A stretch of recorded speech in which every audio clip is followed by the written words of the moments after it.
અંતમાં આપણે એક સવાલ પૂછ્યો હતો, જેના જવાબમાં એક ભાઈએ સ્ક્રીન પર દેખાઈ રહેલી આ કોમેન્ટ કરી હતી કે જીરાનો ભાવ કઈ તારીખે ₹5000 થશે? ખેડૂતોએ કેટલો ટાઈમ જીરાનો માલ સાચવી રાખો? ખેડૂત ભાઈઓનો તો મરો છે. મિત્રો, આ માત્ર એક ખેડૂતનો સવાલ નથી, પણ આજે ગુજરાત, રાજસ્થાન અને દેશના લાખો જીરું પકવતા ખેડૂત પરિવારનો ઘરનો સવાલ છે. રાત દિવસ કાળી મજૂરી કરીને જે પાક ઉગાડ્યો, આજે એ પાકના યોગ્ય ભાવ મેળવવા માટે માર્કેટ યાર્ડના રોજ ધક્કા ખાવા પડે છે.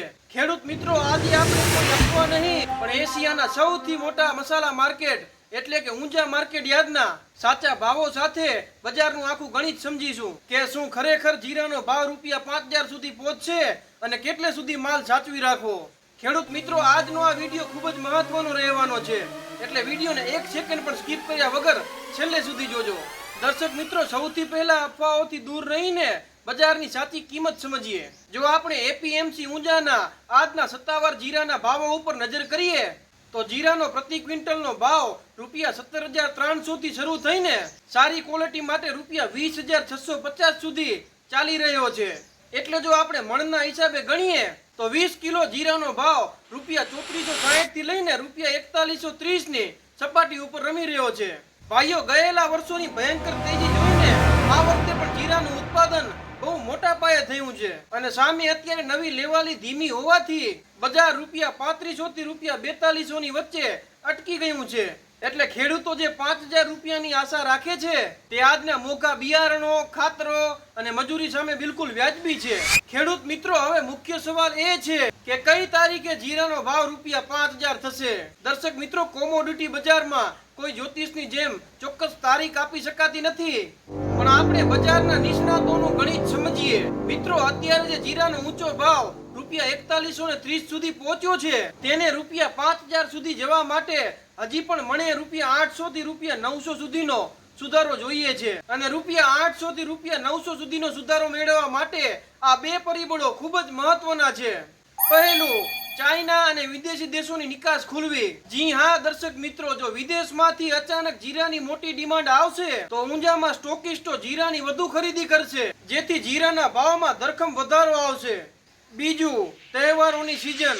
ભાઈઓ, આવનારા દિવસોમાં ગુજરાત, રાજસ્થાન અને દેશમાં વિવિધ મેળાઓ, દિવાળી અને લગ્ન પ્રસંગ જેવા મોટા તહેવારો આવી રહ્યા છે, ત્યારે સ્થાનિક કંપનીઓ અને ગૃહ ઉદ્યોગોમાં જીરાની માંગમાં મોટો વધારો થઈ શકે છે અને જીરાનો ભાવ ₹5000 ને પાર થઈ શકે છે. એટલે જો બજાર પોઝિટિવ રહ્યું તો ઓક્ટોબર કે નવેમ્બર મહિનાની આસપાસ જ ₹5000 નો ભાવ મળી શકે છે.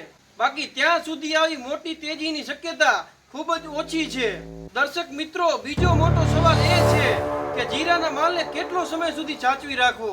ખેડૂત મિત્રો, જો તમારા ઉપર અત્યારે દેવું ના હોય અને તમારે અત્યારે પૈસાની તાત્કાલિક જરૂર ના હોય અને તમારી પાસે માલ સાચવવાની પૂરતી વ્યવસ્થા હોય તો તમે દિવાળી સુધી એટલે કે આગામી 2 થી 3 મહિના સુધી જીરાના માલને સ્ટોક કરી શકો છો.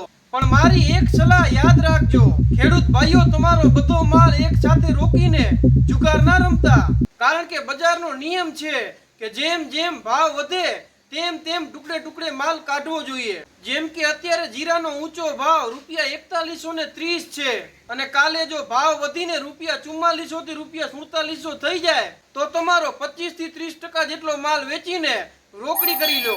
આનાથી વ્યાજનું ભાર ઘટશે અને જો પાછળથી જીરાનો ભાવ ઘટશે તો તમને મોટું નુકસાન નહીં થાય. પણ દર્શક મિત્રો, જો તમે વ્યાજે પૈસા લાવીને અથવા બેંકમાંથી લોન લઈને કોલ્ડ સ્ટોરેજમાં જીરાનો માલ મૂક્યો હોય તો જીરું વેચવામાં બહુ લાંબી રાહ ન જોતા, કારણ કે કોલ્ડ સ્ટોરેજનું ભાડું અને વ્યાજ તમારો નફો ખાઈ જશે.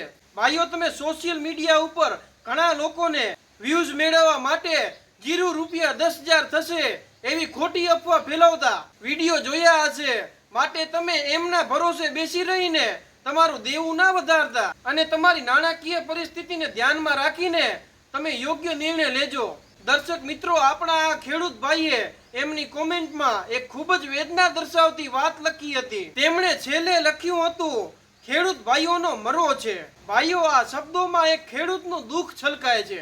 મિત્રો, આપણા દેશની એક ફેક્ટરીમાં બનતી નાની પેન કે સાબુની કિંમત પણ એનો માલિક નક્કી કરે છે. પણ રાત અને દિવસ, ટાઢ હોય કે તડકો, કાળઝાળ ગરમી વેઠીને લોહીનું પાણી કરીને જીરું પકવતો આપણો ખેડૂત પોતાના જ પાકના ભાવ માટે માર્કેટયાર્ડના ખૂણે લાચાર બનીને બેસી રહે છે. હવામાન બગડે, પોતાના પાકમાં જ્યારે રોગ આવે ત્યારે ખેડૂતનો જીવ તાળવે ચૂંટી જાય છે અને જ્યારે લોહીનું પાણી કરીને પાક સારો ઉતરે ત્યારે આ બજારના ભાવ તૂટી જાય છે. આ કેવી નસીબની કસોટી છે. એસી ઓફિસમાં બેઠેલા લોકો માટે જીરું એ માત્ર ખાલી એક રસોડાનો મસાલો હશે, પણ ખેડૂત માટે આ જીરું એ માત્ર જીરું નથી, પણ એના બાળકની સ્કૂલ ફી છે, ઘરમાં રહેલા બુઢા મા બાપની દવાના પૈસા છે અને જુવાન દીકરીના લગ્નનું કરિયાવર છે. પણ મારા વાલા ખેડૂત ભાઈ, હિંમત ના હારતા. આ જગતનો તાત ક્યારેય લાચાર ના હોઈ શકે. આ ધરતી આપણી માં છે અને સમય જરૂર બદલાશે. બસ અફવાઓથી બચીને યોગ્ય સમયે સાચો નિર્ણય લેજો, જેથી તમારી આખી સિઝનની મહેનતને કોઈ સસ્તા ભાવે લૂંટી ના જાય. દર્શક મિત્રો, જો આ વિડીયો તમને પસંદ આવ્યો હોય તો આ વિડીયોને લાઈક કરજો. આ વિડીયો જીરું પકવતા દરેક ખેડૂત મિત્રો સુધી શેર કરજો. અને તમે આ વર્ષે તમારું જીરું દિવાળી સુધી કોલ્ડ સ્ટોરેજમાં રાખવાના છો કે વેચી દેવાના છો તે નીચે કોમેન્ટ સેક્શનમાં જરૂરથી જણાવજો. અને માર્કેટ એનાલિસિસને લગતી આવી જ સાચી સચોટ માહિતીઓ મેળવવા અમારા ચેનલને સબસ્ક્રાઇબ કરજો. ફરી મળીશું આવી જ ઉપયોગી માહિતીઓ સાથે. ત્યાં સુધી બધાને રામ રામ.